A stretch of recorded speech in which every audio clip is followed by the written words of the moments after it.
Keep your ghetto spawn away from civilized children before they spread their diseases.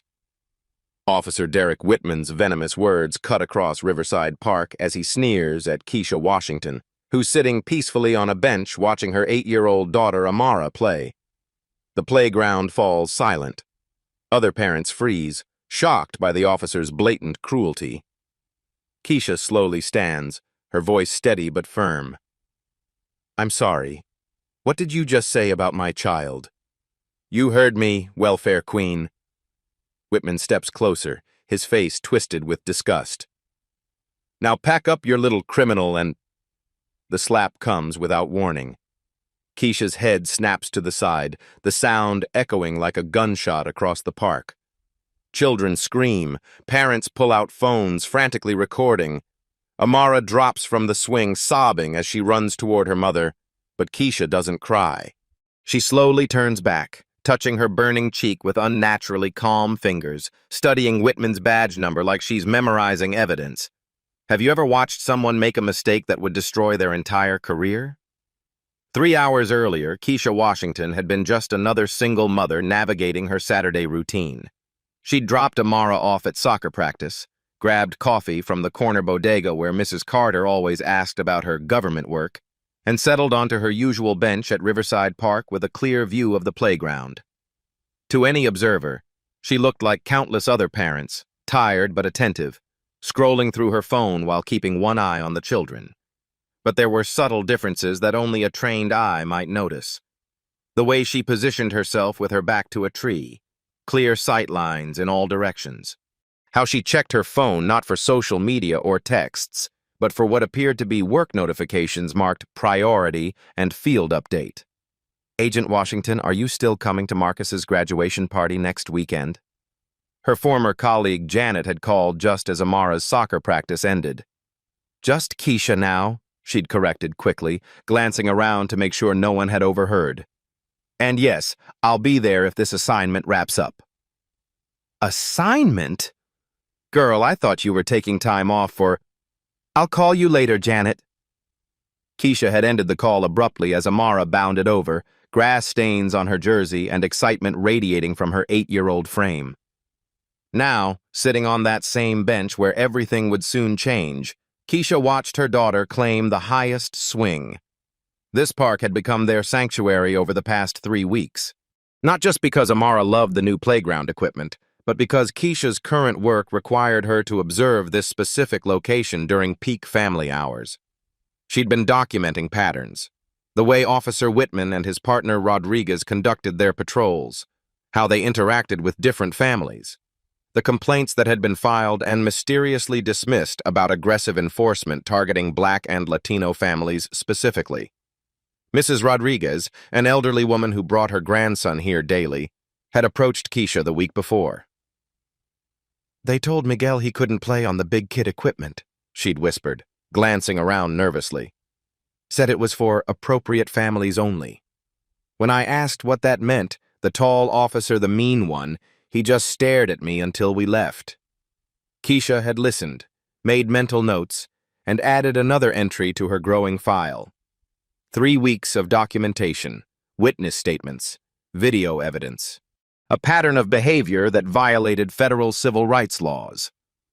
Her phone buzzed with another work message. Status update needed. Timeline for field observations? She typed back carefully. Ongoing surveillance. Multiple incidents documented. Recommend continuing current position. The response came quickly. Understood. Maintain cover. Report any escalation immediately. Escalation. The word made her stomach tighten. She'd seen enough cases to know that officers like Whitman rarely stayed at the level of verbal intimidation. Sooner or later, someone would push back. And when they did...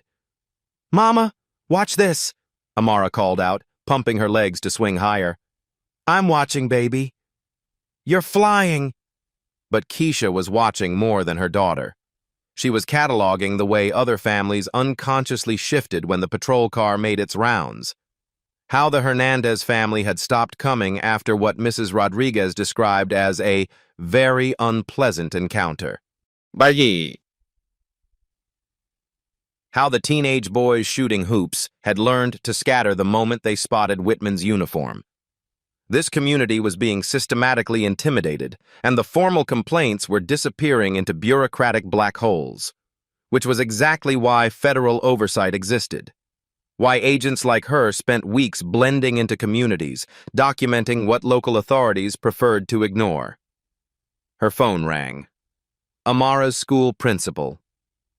Miss Washington? I hate to bother you on the weekend, but we've had some concerns about Amara's recent behavior.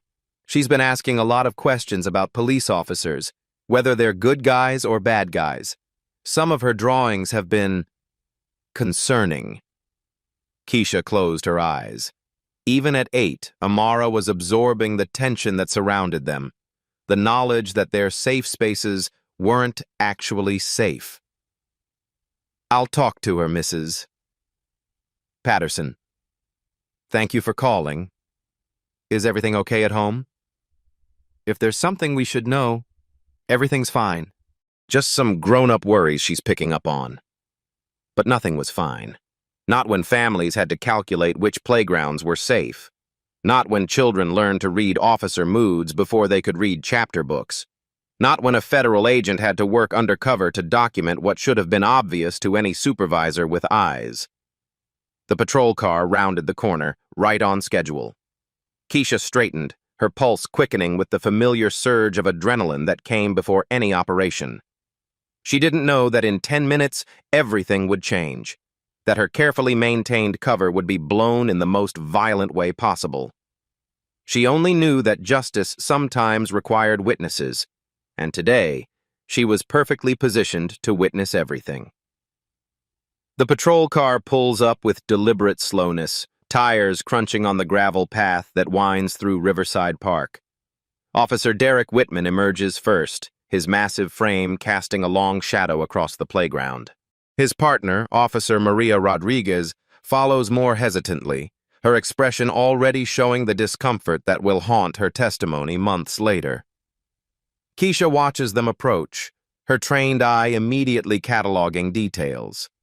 Whitman's aggressive posture, the way he scans the diverse families like a predator selecting prey.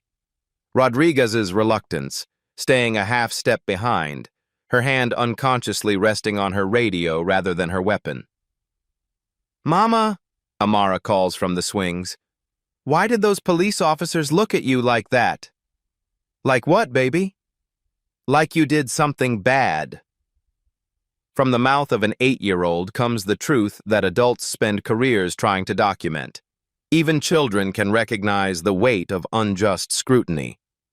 Whitman stops directly in front of Keisha's bench, close enough that she has to tilt her head back to meet his eyes. The positioning is intentional, a power play designed to intimidate. What he doesn't know is that federal agents are trained to recognize and counter exactly these psychological tactics. "Afternoon, ma'am." His voice carries the false politeness that precedes cruelty. "We've had some complaints about loitering in this area." Keisha's response is measured, professional.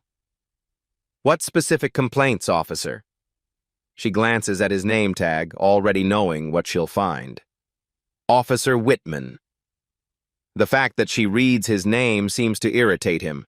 Most people avoid eye contact, avoid personalizing these encounters. Her directness throws him off his practiced script. "Complaints about people who don't belong here make other families uncomfortable." "I see. And what makes you think I don't belong here?" It's a simple question, but it cuts straight to the heart of his assumptions. Around the playground, other parents are starting to take notice. Mrs. Carter from the bodega pulls out her phone, already sensing something wrong. A jogger slows her pace, circling back to stay within earshot. Rodriguez shifts uncomfortably. "Derek, maybe we should—" "I got this, Maria." Whitman's voice sharpens. He leans closer to Keisha, invading her personal space. "Look, lady, I don't know what game you're playing, but you need to pack up your kid and move along before this becomes a problem." "What kind of problem?" The question hangs in the air like a challenge. Keisha remains perfectly still on the bench, her posture relaxed but alert.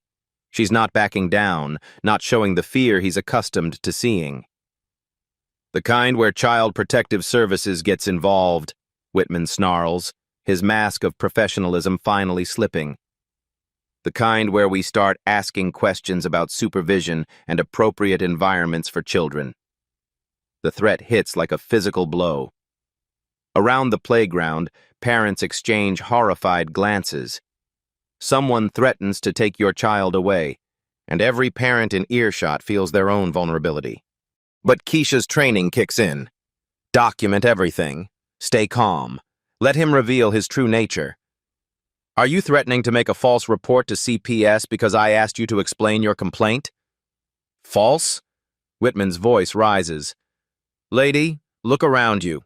Look at how you're dressed, where you're sitting, the kind of influence you're exposing that kid to.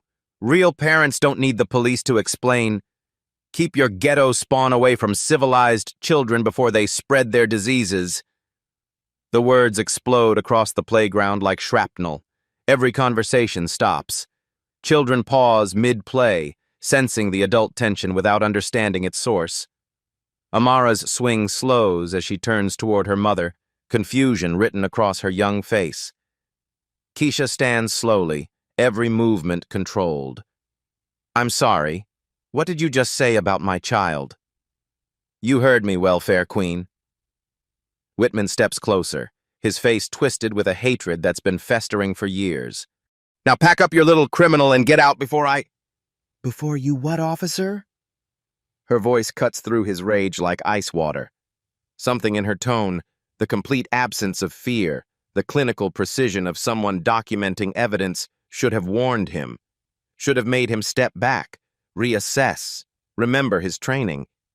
Instead, he leans forward until his face is inches from hers. Before you learn what happens to people who don't know their place. Rodriguez takes a step forward. Derek, that's enough. We should— Stay out of this, Maria. This one needs to understand. The slap comes without warning. Whitman's hand connects with Keisha's cheek with a crack that echoes across the entire park. The force of it snaps her head to the side, leaving an immediate red handprint across her dark skin. Around the playground, chaos erupts. Children scream, parents shout. Mrs. Carter's phone captures everything from 15 feet away. The jogger is already dialing 911, though she's not sure who to call when the police are the ones committing the crime. Mama! Amara's terrified voice cuts through the noise as she abandons the swing, running toward her mother with tears streaming down her face. But it's Keisha's reaction that will haunt everyone who witnesses it. She doesn't cry. She doesn't shout. She doesn't even rub her burning cheek. Instead, she slowly turns back to face Whitman, her movements deliberate and calm. Officer Derek Whitman, badge number 4127, she says quietly, her voice carrying across the now silent playground. Chicago Police Department, District 18. There's something chilling about the way she catalogs the information, like she's collecting evidence, like she knows exactly what she's doing. Whitman, high on adrenaline and righteous rage, doesn't recognize the danger. That's right, sweetheart. Remember that name when you're filling out your welfare applications. Rodriguez grabs his arm. Derek, we need to go. Now. Not until she understands. I understand perfectly, Keisha interrupts, pulling Amara close while maintaining eye contact with Whitman. I understand that you just committed assault and battery against a civilian in front of multiple witnesses while in uniform, representing the Chicago Police Department. Her legal precision should be a red flag. The way she frames the incident in exact statutory language, the calm recitation of facts while her daughter sobs against her side. But Whitman is too far gone, too intoxicated by the power he believes he holds. Assault? He laughs, a harsh sound that makes several children start crying. Lady, that was barely a love tap. You want to see what real police work looks like? Derek! Rodriguez's voice cracks like a whip. We're leaving. Right now. Around them, phones are recording from every angle. Parents are shepherding their children away from the confrontation, but not before capturing video that will change everything. Mrs. Hernandez, who'd stopped coming to this park weeks ago, happened to be walking by and caught the entire exchange from the sidewalk.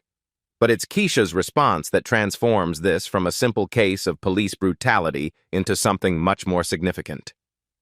As she holds her traumatized daughter, as she faces down a uniformed officer who just assaulted her in broad daylight, her voice remains steady and professional. "Officer Rodriguez," she says, addressing the partner directly, "I need you to know that this entire incident has been witnessed, recorded, and will be reported through appropriate channels." Something about the phrase appropriate channels makes Rodriguez's blood run cold. It's not the language of an angry civilian. It's the language of someone who knows exactly which forms to file, which departments to contact, which laws have been violated. Whitman, oblivious to the warning signs, sneers one final time. "Report it to whoever you want, Princess. Nobody cares what people like you have to say." As the officers finally retreat to their patrol car, as the crowd of witnesses begins to disperse, as Amara's sobs gradually quiet against her mother's shoulder, one question hangs in the air. Who exactly is Keisha Washington, and why does she seem so unnaturally prepared for what just happened? The answer will reshape everything. But first, the system has to run its predictable course. Within an hour, the videos are everywhere. Mrs. Carter's footage, shaky but clear, shows the entire confrontation from start to finish. The jogger's phone captured the slap from a different angle, the sound even more shocking when isolated from background noise. Most damning of all is the security camera mounted on the park's maintenance building, its wide-angle lens documenting everything with bureaucratic precision. But the official story being typed into the Chicago Police Department's incident management system tells a very different tale. The subject appeared agitated and confrontational upon initial contact, Officer Whitman dictates to his partner as they sit in their patrol car 3 blocks from Riverside Park. Female, approximately 30 to 35, exhibited signs of possible substance abuse or mental disturbance. Rodriguez's fingers hover over the keyboard, her stomach churning. "Derek, that's not what—" "Are you questioning my report, Officer Rodriguez?" The weight of seniority, of departmental politics, of career survival presses down on her shoulders. She continues typing. The subject became increasingly hostile when asked to comply with reasonable requests to relocate. When the officer attempted to de-escalate the situation, the subject made threatening gestures toward uniformed personnel. The lies flow easily now, each sentence moving them further from the truth and deeper into a system designed to protect itself. "No mention of physical contact," Whitman adds. The subject was never touched by officers. Any claims to the contrary represent false accusations intended to discredit law enforcement. Meanwhile, back at the park, Keisha sits on the same bench where everything changed, holding Amara close as her daughter's tears finally begin to subside. Other parents approach hesitantly, offering support, sharing their own stories of encounters with Whitman. "He made my son empty his pockets last month," whispers Mr. Johnson, a black father whose 10-year-old son had been playing basketball. "Said he looked suspicious shooting hoops alone. My family stopped coming here after he told us this park wasn't for our kind," adds Mrs. Vasquez, her voice shaking with remembered humiliation. Each story adds another layer to the pattern Keisha has been documenting. But now she's no longer just an observer. She's become part of the evidence. Her phone buzzes with a text from her sister. "Girl, you're all over Facebook. Are you okay? Do you need me to come get Amara?" Another message from Janet. "Saw the video." "Holy shit, Keisha. What's your plan?" And then one that makes her blood run cold from an unknown number. "Maybe next time you'll know your place, bitch." She deletes that one immediately, but not before screenshotting it for her files. "Mama," Amara says quietly, "why did that policeman hit you?" The question every parent dreads: how to explain institutional racism and abuse of power to a child who still believes the world makes sense. Sometimes, baby, people with power use it the wrong way. But there are other people whose job it is to fix that when it happens. Are you going to tell him? Keisha strokes her daughter's hair, choosing her words carefully. I'm going to make sure what happened today doesn't happen to other families. What Amara doesn't know is that her mother has already sent 3 text messages that will set federal wheels in motion. The first to her direct supervisor, cover blown. The incident escalated to assault. Request immediate consultation. The second to the FBI's Civil Rights Division. Federal agent assaulted by subject under investigation. Video evidence secured. Moving to Phase 2. The third to a secure number that connects directly to the Department of Justice. Pattern confirmed. Ready to proceed with formal charges. By evening, local news stations are running the story. Channel 7's report leads with Mrs. Carter's video, the slap playing in slow motion while the anchor's voice provides context. A disturbing incident at Riverside Park has raised new questions about police conduct in Chicago's South Side communities. The segment interviews several witnesses, their faces blurred for protection. It was completely unprovoked, one voice states. She was just sitting there with her daughter. I've never seen anything so cruel. But the most telling moment comes when they reach out to the Chicago Police Department for comment. The spokesperson's response is textbook deflection. We are aware of allegations circulating on social media regarding an incident in Riverside Park. The department takes all complaints seriously and will conduct a thorough internal review of any claims of misconduct. What they don't mention is that Officer Whitman's report makes no reference to physical contact. According to official records, nothing inappropriate happened at all. The disconnect between video evidence and police narrative creates exactly the kind of federal case that Keisha has spent 3 weeks building. But now it's personal in a way that makes her both more determined and more vulnerable. As she tucks Amara into bed that night, her daughter asks one more question. Mama, are you scared of that policeman? Keisha considers her answer carefully. The truth is complicated. She's not afraid of Derek Whitman. She has resources and authority he can't imagine. But she is afraid of what this means for every other black mother who sits on park benches, who takes their children to playgrounds, who exists in public spaces while being seen as threats rather than human beings. No, baby. I'm not scared of him. But I am going to make sure he learns that his behavior has consequences. Outside, a car drives slowly past their apartment. Probably nothing, possibly surveillance. In 12 hours, everything will change again. But for now, Keisha Washington allows herself to be simply a mother, comforting her traumatized child. Tomorrow, she'll remind the world that she's much more than that. The call comes at 7:47 a.m., interrupting Chicago Police Commander Patricia Hayes' first cup of coffee and what should have been a quiet Monday morning review of weekend incidents. Commander Hayes? This is Deputy Director Sarah Mitchell from the FBI's Chicago Field Office. I need to discuss the Riverside Park incident from yesterday. Hayes pulls up the report on her screen, Whitman's sanitized version still glowing in neat, bureaucratic paragraphs. I'm not sure what federal interest there might be in a minor neighborhood dispute. Deputy Director. Ma'am, I need you to pull the personnel file for Officer Derek Whitman immediately. And I need the original incident report, not the amended version that's currently in your system. The words hit Hayes like ice water. Amended version?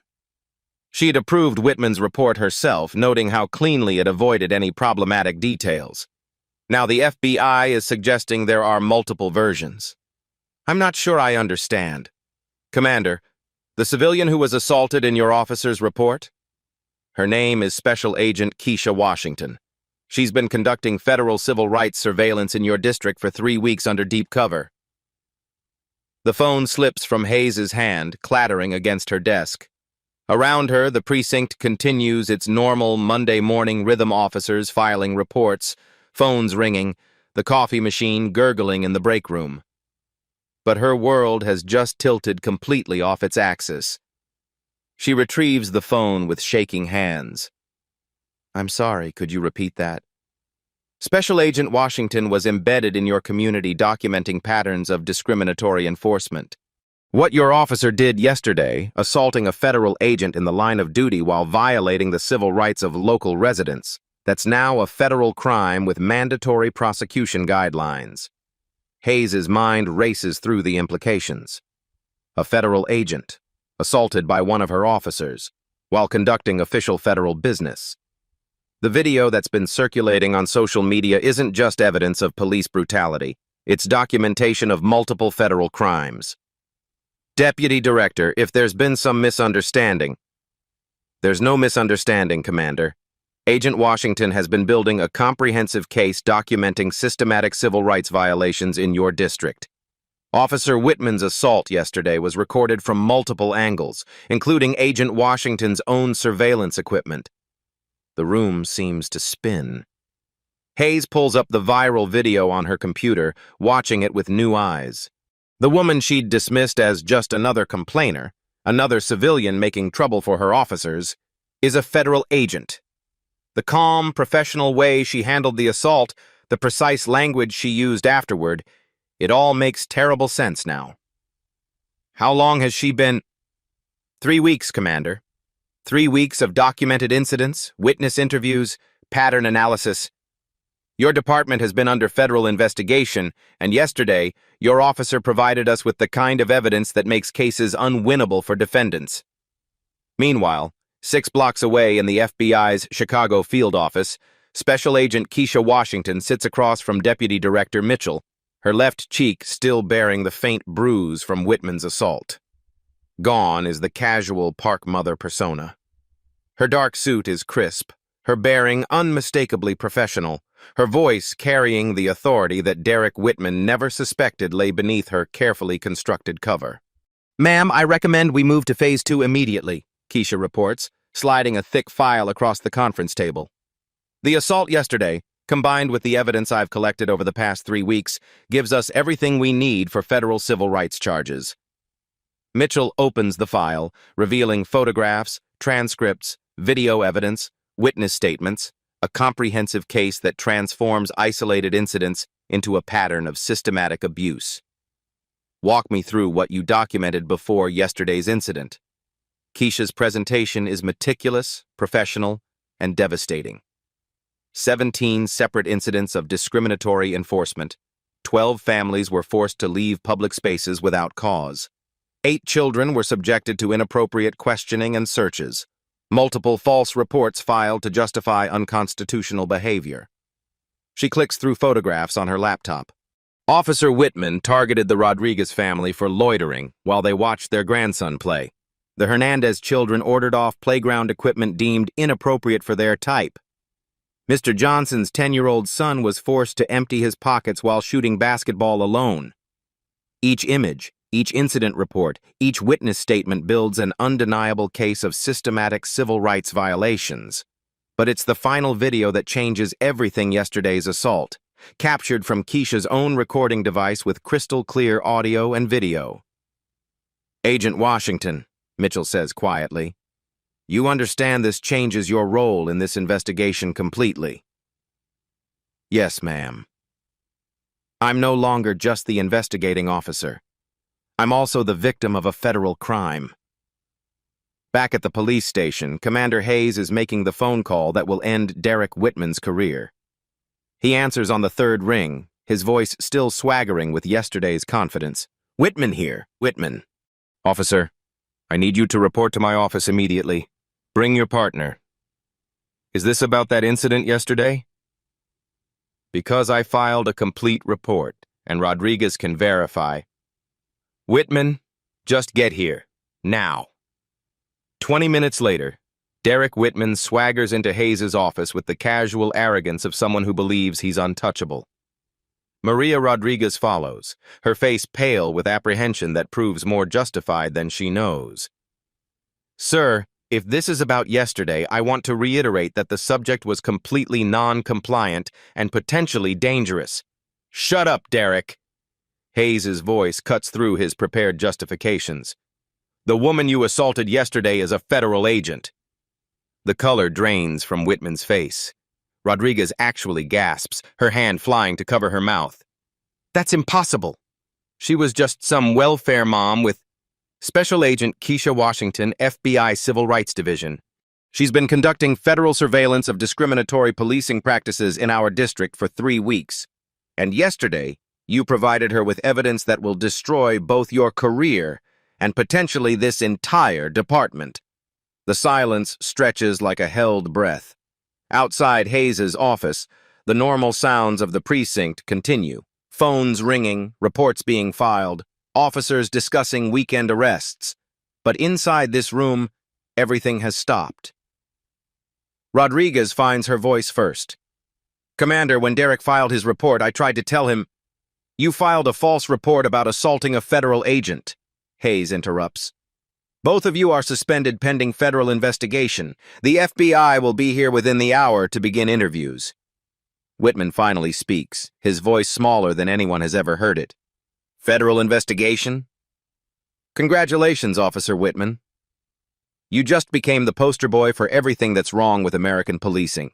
The woman you called a welfare queen has been documenting systematic civil rights violations for the Department of Justice.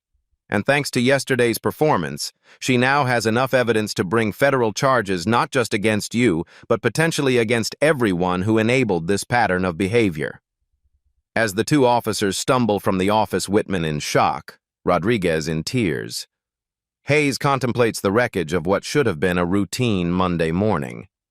Special Agent Keisha Washington hasn't just been underestimated. She's been systematically building the case that will transform how this community experiences law enforcement. And Derek Whitman just handed her everything she needed to win. The FBI's Chicago field office transforms into a war room within hours of the revelation. Conference Room B, normally used for routine briefings, now houses the kind of federal investigation that makes headlines and ends careers. The walls are covered with photographs, timelines, incident reports, and witness statements. 3 weeks of systematic documentation that tells a story of institutional failure. Special Agent Keisha Washington stands before a projection screen, her professional demeanor a stark contrast to the vulnerable mother Derek Whitman had so catastrophically underestimated just 24 hours earlier.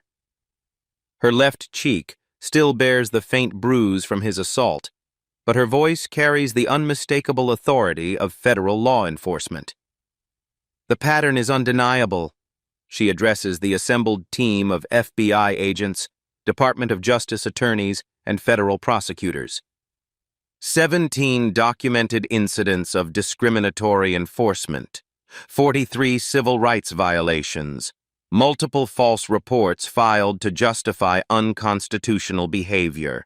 She clicks to the next slide, a photograph of Whitman towering over the Rodriguez family, his finger pointed accusingly at their 7-year-old grandson. This image was taken on August 15th. The family was ordered to leave the playground because their child was allegedly too disruptive for other families. The park was nearly empty at the time. Deputy Director Mitchell, who has overseen dozens of federal civil rights investigations, shakes her head in disgust. "The brazenness is remarkable. It's like he believed he was completely untouchable."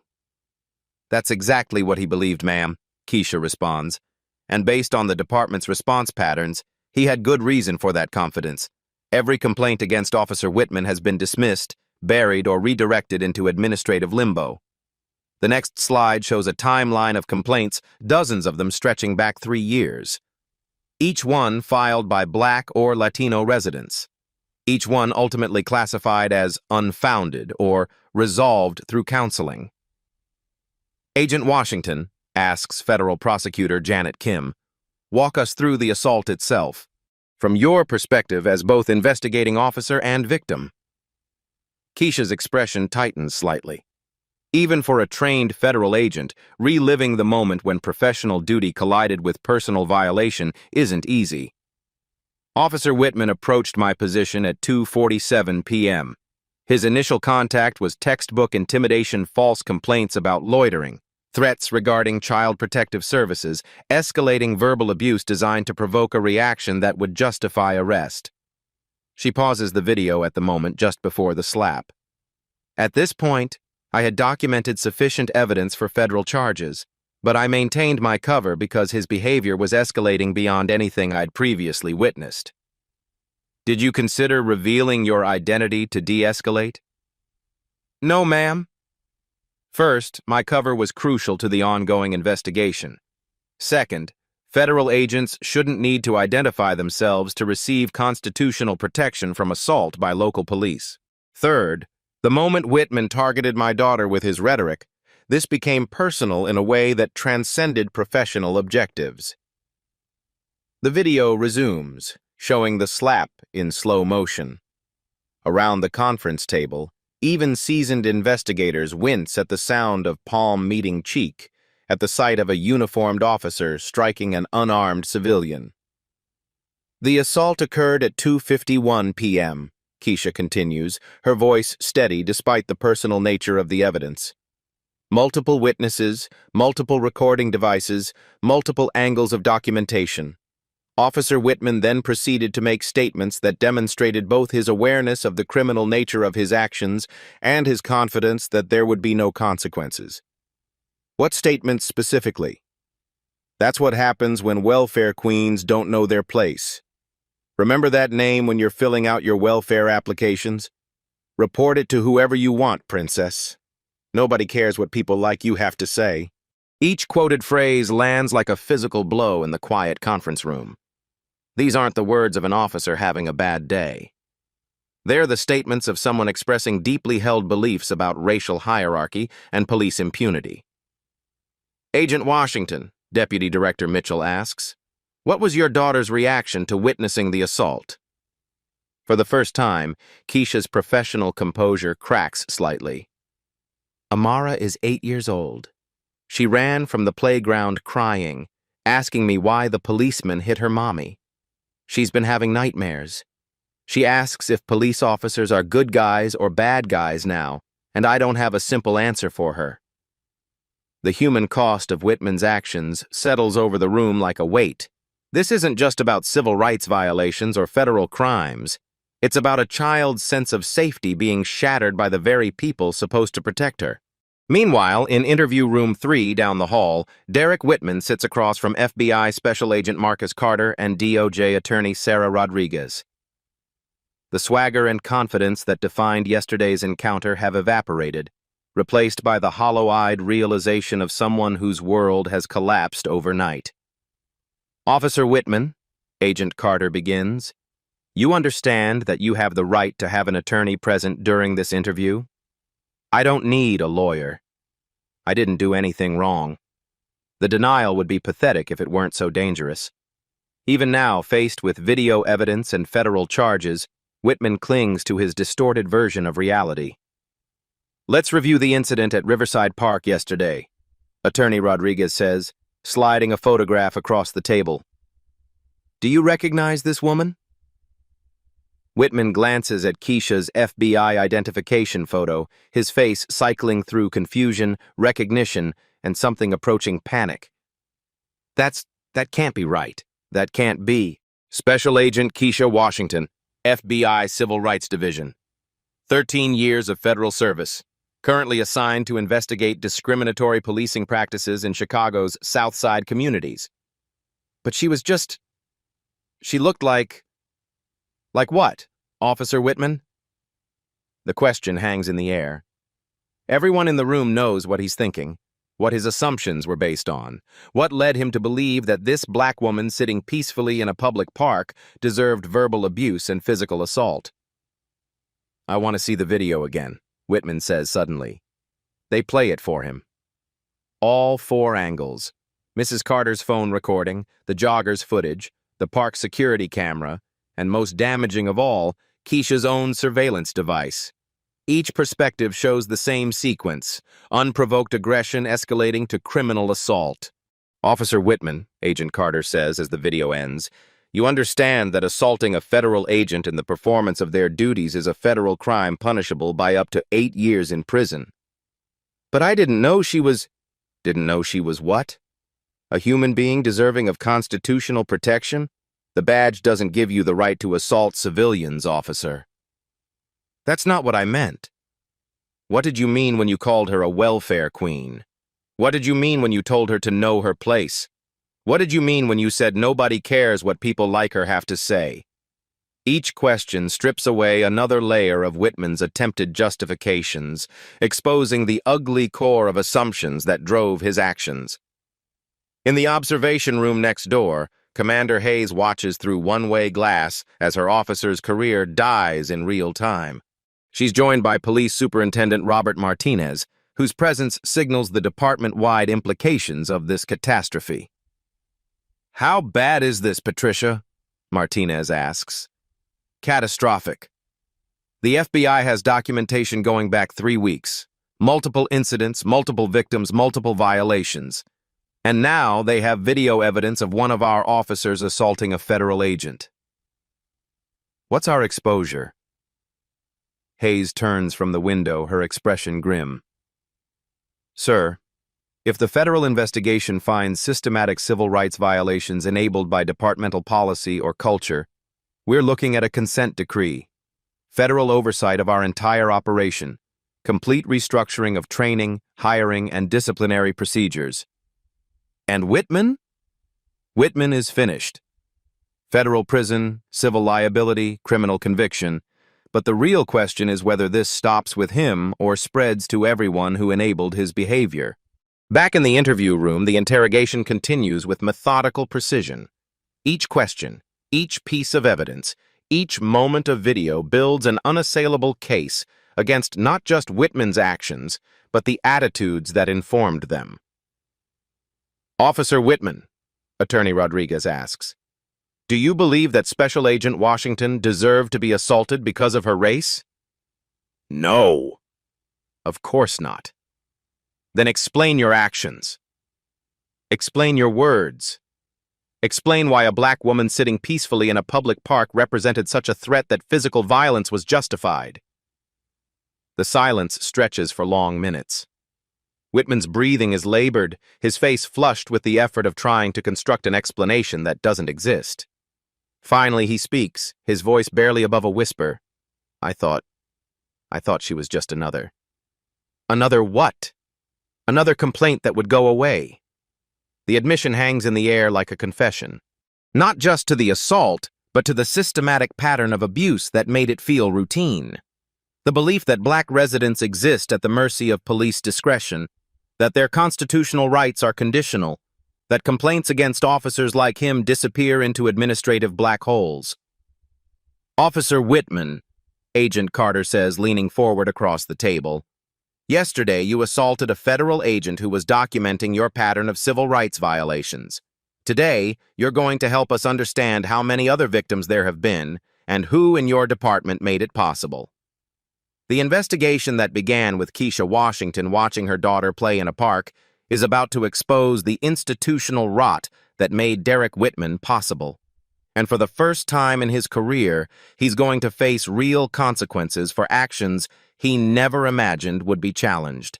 6 weeks later, the federal courthouse in downtown Chicago buzzes with the kind of media attention that transforms local incidents into national conversations about justice and accountability.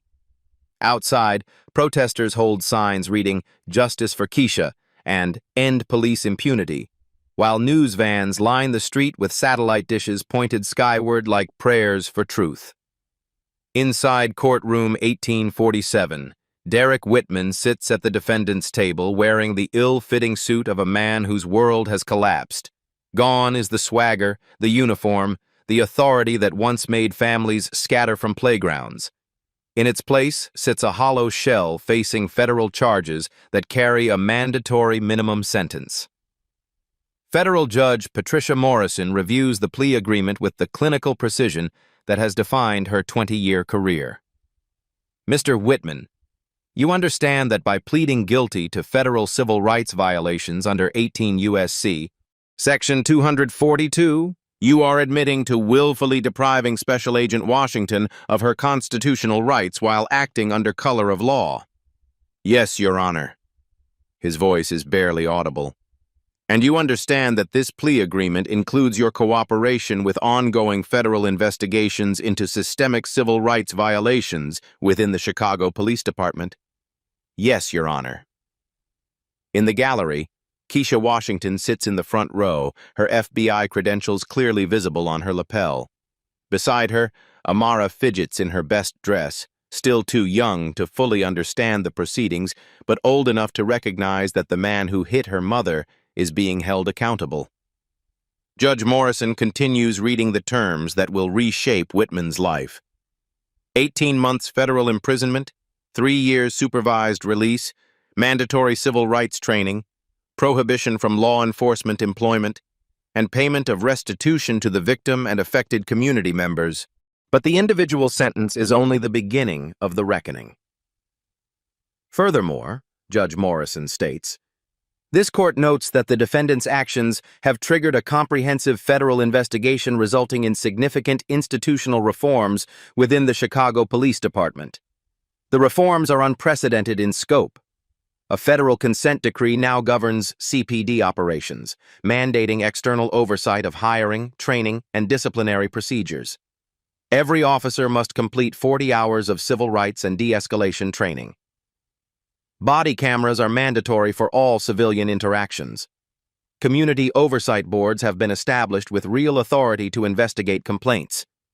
Most significantly, the administrative limbo that buried previous complaints has been replaced with a federal reporting system that tracks patterns of abuse across individual officers and entire precincts. Assistant U.S. Attorney Janet Kim addresses the court.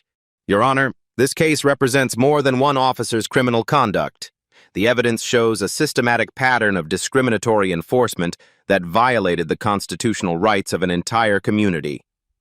Today's conviction sends a clear message that federal law enforcement will not tolerate such violations, regardless of the perpetrator's uniform or authority. Commander Patricia Hayes, sitting in the second row, knows her own career hangs in the balance.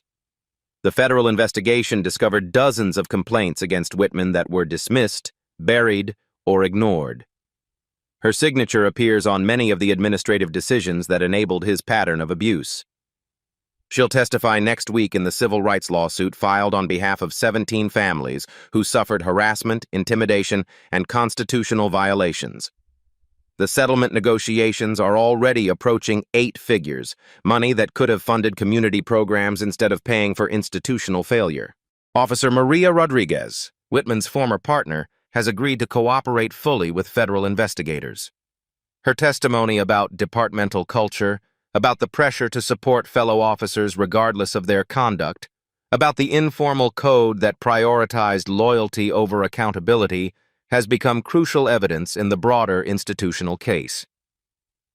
The impact on the community cannot be overstated, continues Attorney Kim. Families stopped using public parks.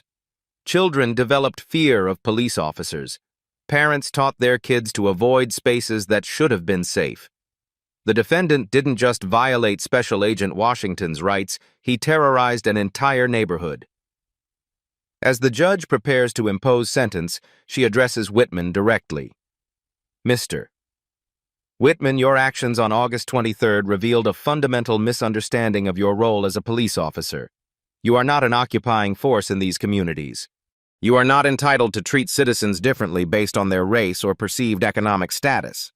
You took an oath to protect and serve all residents equally, and you violated that oath in the most egregious manner possible. The gavel falls with finality that echoes through the courtroom and ripples across a community that has waited too long for justice. Outside the courthouse, Keisha Washington addresses the assembled media with the same calm authority she displayed on that park bench 6 weeks ago. But now the world knows who she really is, what she represents, and why her composed reaction to assault contained such power. Today's conviction represents accountability, she says, holding Amara's hand as cameras capture the moment. But accountability is just the first step. Real change requires sustained commitment to reform, to training, to treating every resident of this city with dignity and respect. A reporter calls out, Agent Washington, what would you say to other communities experiencing similar problems with law enforcement? Her answer carries the weight of federal authority and personal experience. Document everything. Know your rights. And remember that the system works when people demand that it work. Sometimes justice requires patience, but it also requires witnesses who refuse to stay silent. The institutional changes triggered by one officer's catastrophic misjudgment will reshape policing in Chicago for decades to come. 1 year later, Riverside Park looks exactly the same, but feels completely different. The playground equipment gleams in the afternoon sun, children's laughter echoes across the green spaces, and families of every background spread blankets on the grass without fear or hesitation. Keisha Washington sits on the same bench where everything changed, watching Amara navigate the monkey bars with the fearless confidence that childhood should always possess. The bruise on her cheek has long since faded, but the changes it sparked continue to reshape this community and countless others across the nation. "Mama, look," Amara calls out, hanging upside down from the parallel bars. "I'm not scared anymore." The simple statement carries profound meaning. Not scared of playgrounds, not scared of police officers, not being scared that being black in public spaces makes her a target for harassment, or worse. Officer Maria Rodriguez approaches the bench, her uniform replaced by the casual clothes of someone who chose a different career path. She'd resigned from the force 6 months ago, unable to reconcile her oath to protect and serve with the institutional culture she'd witnessed. "Agent Washington? I hope it's okay that I'm here. I just wanted to see. Please call me Keisha." And yes, it's good to see positive change. They sit together in comfortable silence, watching children play without the specter of discriminatory enforcement hanging over their families. The new community policing initiatives have transformed these interactions. Officers now participate in community events, know residents by name, understand that their job is to serve rather than control. Rodriguez speaks quietly. "The training programs you helped design, they're working." New recruits spend 2 weeks in community immersion before they ever put on a badge. They learn names, stories, backgrounds. They understand that every person they encounter is someone's child, someone's parent, someone's neighbor. The federal consent decree governing Chicago police operations has become a model for other cities. Mandatory body cameras, civilian oversight boards, federal monitoring of complaint patterns, reforms that once seemed impossible are now standard practice. "What about Derek?" Rodriguez asks. "He'll be released next month." Mandated community service, continued supervision, prohibition from law enforcement. He's required to speak at police academies about the consequences of constitutional violations. It's not revenge, it's accountability. The kind of systematic response that prevents future Derek Whitmans from believing they can assault citizens without consequences. Keisha's phone buzzes with a message from Deputy Director Mitchell. "Phoenix PD requesting consultation on discriminatory policing patterns. 3-week embedded investigation. Interested?" She looks at Amara, now teaching a younger child how to navigate the climbing structure, then at Rodriguez, who's considering law school to become a civil rights attorney. "The work continues," Keisha says, showing Rodriguez the message. "Are you going?" "Probably." Communities like this one exist everywhere. Families who deserve to feel safe in public spaces. Children who should grow up believing that justice actually works. As the afternoon sun begins to set over Riverside Park, Keisha reflects on how one moment of calculated cruelty exposed a system-wide failure and sparked changes that will protect thousands of families for generations to come. Sometimes justice moves slowly. Sometimes it requires federal agents sitting on park benches, documenting violations, building cases that transform institutions. Sometimes it takes a single black mother refusing to be invisible, refusing to accept that constitutional rights are conditional. Have you ever witnessed injustice and wondered if speaking up would matter? Keisha's story proves that our voices, our videos, our witness testimony can be the evidence that changes everything. What would you have done in that park that day? Share your thoughts in the comments below, and if this story moved you, Hit that like button and subscribe to Black Soul Stories for more stories about justice, accountability, and the power of ordinary people to demand extraordinary change. Because sometimes the system works exactly as it should when we force it to.